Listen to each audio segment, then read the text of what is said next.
মাগো আমি শিখবো না আর হাতিমা তিন।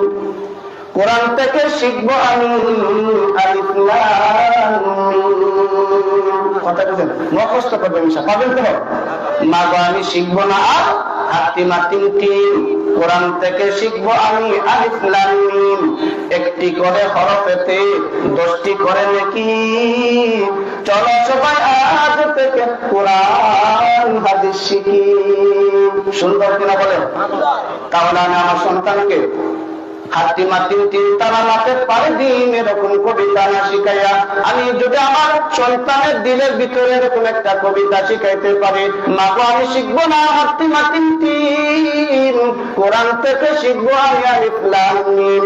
ওই আলিফ আর লাম মিম এখানে 3টা হরফ একসাথে যদি কেউ তিলাওয়াত করে, আল্লাহ বলে 3টা হরফের বিনিময় আমি আল্লাহ তার আমল নামা 30টা